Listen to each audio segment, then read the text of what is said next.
So I was very blessed September 1st to launch something like my 5th or 6th book, and it's Warrior Goddess Training, which is really beautiful. And so I just want to take a moment to honor the birth of this book. And I was thinking about it yesterday, that for women, our grandmothers have fought, have marched, have done a lot of things to create freedom for us, to create a world where we can vote, where we can run and be in politics, where we can be who we want to be in the world much of the time. And so we bless that pathway. And yet, even though we have a lot of outer freedoms, we don't yet have as many inner freedoms. There's still a place that we're not entirely free. There's still places that we judge ourselves, that we compare ourselves, that we wish we were someplace else or someone else, and that we compare ourselves constantly to an image of perfection. So in this new book, which is not just for women, actually, I just got an email from a friend of mine who said, I am so glad you just wrote Warrior Goddess Training, because last week I decided I wanted to know how to support women. And then I opened your email and found the perfect book. And so he's been reading it, and he's like, it's so good, I'm learning so much. Not just about women, but about himself as well. So I want to honor all of my teachers, including Don Miguel Ruiz, who have supported me in learning what does freedom really mean, and not just outer freedom, but inner freedom. And I believe it's really time for all of us to get present with what would it mean to be free for me? What would it mean to be myself? Each of us have many agreements that are chains that keep us locked to the past, that keep us tied to who we were told we were supposed to be. True? Yes. And there's some that are more conscious, and there are a lot that are unconscious, that are under the surface. And we've learned, this is especially true for women, but I believe this is true for all of us, we've learned how to commit. And what do we commit to? Who we think we're supposed to be, our work, something outside of ourselves, caretaking other people, looking a certain way. And my invitation is that we 100% commit to ourselves, that we come back to what does this unique, precious example of life flowing through want to be in the world. And that we commit to our curiosity. We've also committed fiercely to our own judge. How many of you have like a really good relationship with your judge, your inner critic? Yes? And if you don't have a really good relationship with them on a day-to-day, often the relationship gets really close when you make a mistake. So what do we usually do when we make a mistake? Beat ourselves up. Yeah. Become a victim. Yeah. And the judge and victim are very, very intimately tied together. So our commitment to ourselves, and it's 100% I'm in commitment. If you've ever watched a cat, a little house cat, if it wants something, if you're putting a feather in front of it and you're dangling a feather and it has its focus on that thing, what percentage of its focus? 100%. Have you ever seen a cat have like 70% focus? It doesn't happen. And even if they get distracted, they're like. So let's say they put 100% of themselves and they leap and they miss. What do? They try again, right? And they usually like back up and take a little clean, they take a bath. And then they go, where was I? Right? And how much of their attention do they bring back to what they're doing? 100%. Okay? Do they go, I'm such a bad cat. If I was just a calico, and if I just had a better upbringing. Okay? Ever seen a cat do that? It's not there. Okay, so what about humans? What percentage, if there's something we really want, what percentage do we bring, especially as we get older, right? What percentage do we bring? 30? Yeah, I'll bring 40, I'll bring 50, and then we go for it and it doesn't happen. And what do? Beat ourselves up, feel disappointed, blame other people, blame ourselves. And then what percentage of the energy do we bring then the next time? Even less. Okay, this is my new definition of insanity. Okay, we bring less, and then we expect that it's going to work. Okay, so to learn a new way of being, the agreements that we learned through modeling. We learned from what we saw. We learned from parents, culture, school, and it's what the Toltec called domestication. We were domesticated and given not just with words, with the actions that were happening. And we then start domesticating ourselves really quickly. And part of that domestication is things like, well, you made a mistake, you're a bad person, or that's why nobody likes you, or if you do it, you're not perfect, you're not going to be accepted. And so our life becomes an inner struggle. Outwardly, we might be completely successful, we might be well-liked, we may be models of citizens, okay? But inwardly, we don't feel whole. We feel like a fraud. It's an amazing book that I read a little bit ago called Lean In by Sharon, what is her last name? I just lost it. Facebook, Sandberg, thank you. So she's the highest, except for Mark, what's his name? She's the highest one in Facebook. And she wrote about feeling like she was a fraud and how she interviewed many other women who also felt like, these are high-level women that felt like they're going to find out. They're going to figure it out, that I don't really belong here, that I don't really have what it takes. And also she writes about her guilt of saying, I'm not staying here till midnight with you young pups. I'm going home at 5 to see my kids and my husband, period. But how she felt like she wasn't a team player because of that. And it made me really realize it's not just people that haven't found their dream, because our judge uses that again, well, you haven't found your dream yet, or you haven't found your purpose. How many of you have said that? Well, when I just find my purpose, then I'll be happy, right? Or when I just find the mate that's out there somewhere, the one person that will make me whole and complete, okay, then, or when I retire, then I can. We're looking for something outside, and that's part of what we were domesticated to do. And so learning to come back in and say, I want wholeness now. I want 100% of myself now. I want self-respect and self-accept, self-love in this moment. I want to stop waiting for it, judging myself to get it. And that when we make a mistake, because we're all going to make a mistake. What does it mean if you make a mistake? You learn from it, you're trying, you're out in the world. That when we make mistakes, we celebrate. We go, wow, that was a really good mistake. High five. Okay. And then we go, all right, so what's next? 100%. Learn from the mistake, what's next? How do I want to invest my energy going forward? And that's one of the biggest gifts that the Toltec bring us, and that Miguel brought with those 4 beautiful agreements, is a reminder that we're responsible for our actions, and that being responsible for our actions doesn't mean judging, blaming ourselves. Being responsible for our actions means, good job, try again. I had a student that was so excited, she called me one day, she goes, oh my gosh, I had the most amazing experience. I said, tell me.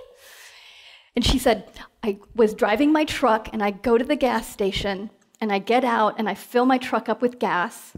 And as I'm putting the nozzle away, I remember I have a diesel truck. And she said, in that moment, I heard your voice. And here's what she heard, my voice going, period. So here is the teaching that she remembered. Are you guys ready? This is like the secret of all secrets. It's an ancient Toltec secret that I taught Miguel. So,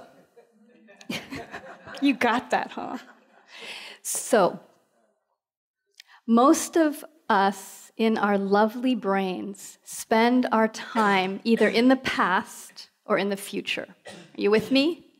Okay. What does our brain do in the past? Yeah, it doesn't do nothing, that's true. Regret, if only, gathers all of our mistakes. It's kind of like that's what our brain collects. It's a really good collector of things, and it goes back and collects all your mistakes and has them all lined up.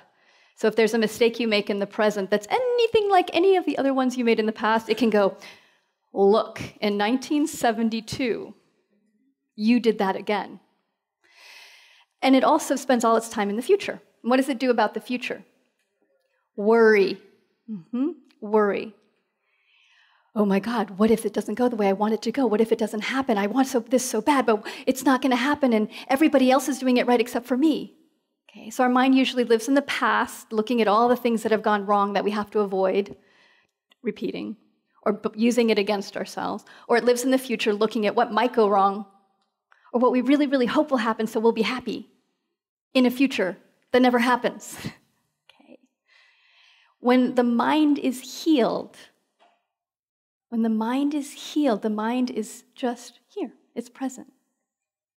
And it hangs out and waits for direction from the heart, from the spirit, from the vision, wisdom of who we are.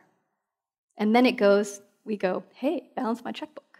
And your mind goes, cool, I can do that. And it goes and does it, then it comes back and goes. And then we say, hey, go Google this and check this out. And it goes, yeah, I love Google. And then it comes back. So she had one of those minds, and she had a mind that was, well, her mind became this, but before it was this. So she had one of those minds where she was very judgmental about herself. This is my friend that just put diesel in her truck, or gas in her truck. So she said, so I heard your voice, period. What I had taught her was that the way to heal your mind is that most of us have incredible run-on sentence minds. True? Okay. Long past future. So I said, and I write in one of my books, period. If you want to heal your mind, the moment that you catch yourself judging yourself for judging, that you judged yourself, that you're terrible, that you're not a good spiritual person, that you judge this other person, the moment you catch yourself in a runaway train sentence, usually grammatically incorrect, period, you put a period. And what do you do after the period? Take a breath, exactly. You guys are so good. You pause, you take a breath. All right, let's do that right now. Period. And you feel your mind just goes, and then what happens? It starts up again, right? So then what do? Period. Exactly. Okay, take a breath, pause. So she went, period, because she felt her mind ramping up. I can't believe that you are such an idiot. How could you call yourself aware? Here, you're supposed to be a Toltec, and you're supposed to be paying attention, and you can't. She felt that starting, and she just went, period. She said, I then spent the next 45 minutes. I called AAA. I told them what happened. I then sat in my truck, and I had the most beautiful meditation for 45 minutes. AAA guy showed up, pulled the gas out, I filled it up with diesel, and I went on my day. Yeah. Isn't that good? Don't you want to have a day like that? You lock your keys in the car, and you go, that was good. What's next? Okay. I find that happening to me. You don't see it in the moment sometimes, that transformation happens underneath the surface. Okay, the brain's going, it's not working, I'm trying, and nothing's changed. I've done all these workshops, I've read all these books, nothing's working. Do you guys have that brain sometimes too? The truth is, your brain's doing this, and your being is reading the books and getting it, and listening to good songs, and hanging out with good people, and getting it. And if you just stop paying attention to the mind and just go, oh, good mind, yeah, you're right, it's not working. What was I doing? 100%, back to where I was going. You're going to transform from the inside. And you'll then start to see it reflected in your life in really fun, surprising ways. The other day I was in my kitchen and I dropped I was doing something, and I dropped a mason jar, and it's sailing to the floor. I have a concrete floor, so there's no mercy. It's sailing to the floor, and it hits, and it just goes, and I just started laughing. I was like, oh, that was a good one. 3 years ago, I would have been, can't believe you dropped another glass. You are so clumsy. Where's your presence? Okay. The spiritual judge. I had a really, really good spiritual judge. Okay. And that's what most of us graduate to. Do you know this? We have a judge that tells us how we're not being good, and then we become spiritual.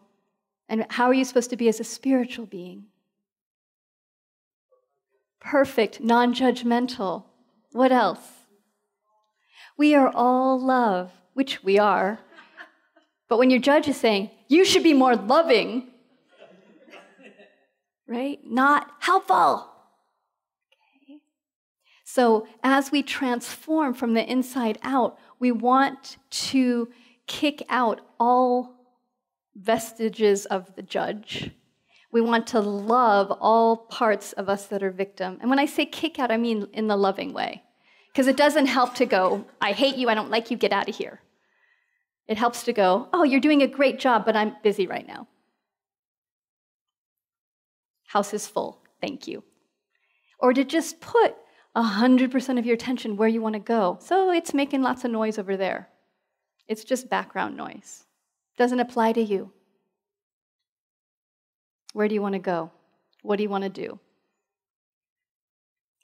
Our intent is the most powerful tool we have. Our awareness, our focus. Taking all of our attention and choosing, where do I want to put it? That's warrior energy. That warrior energy is our capacity to connect to our focus, our intent, to finish something that we started, no matter how long it takes, and to do so coming back 100%, 100%. The goddess energy, for me, is the energy of creativity.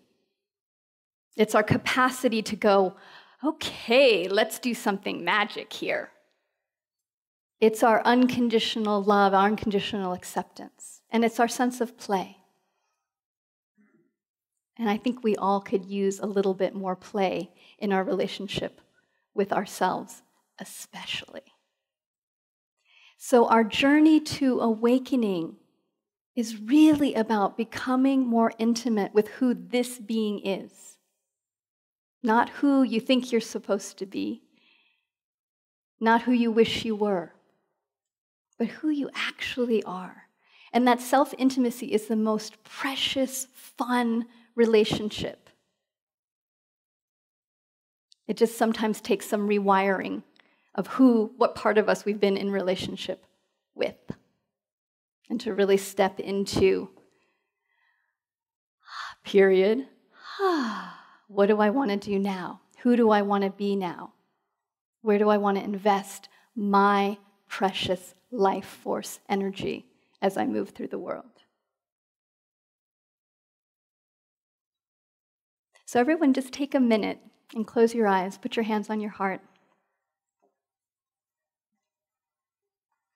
And just say to yourself, or you can even say out loud, I commit to being myself 100%.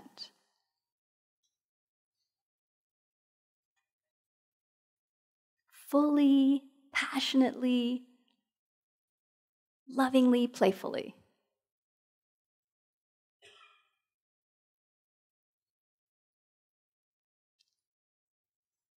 Good. And opening your eyes and just turning to somebody next to you and going, you rock. You rock.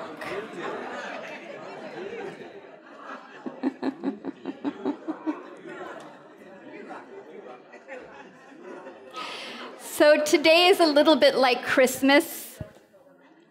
Today's a little bit like Christmas because we have a couple gifts, which is so wonderful. My book that just came out last week on Amazon, we sold Amazon out. We've blown up a bunch of lists. It's been crazy wonderful to see what's happening. It's really exciting.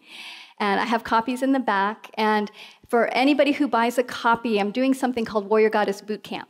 So if you're a guy and you buy it for someone that you love, or for your daughter, or for your mom, then you can sign them up for it. And Warrior Goddess Bootcamp is a 10-day online, really beautiful thing. So you get that for free. And you also get a copy of my second book, which is called No Mistakes. So my publisher, Randy, is here. Hello. He's fabulous. So, yeah. So for any of my book or Miguel Jr.'s books, you'll get a free book copy as well. So, yay, it's Christmas. I just want to say thank you to Rudy and to Zed. I've been coming to Celebration Circle for many years, and it is just such an honor to get to be part of this incredible community. You guys are very, very lucky. And much, much gratitude to each of you. Thank you.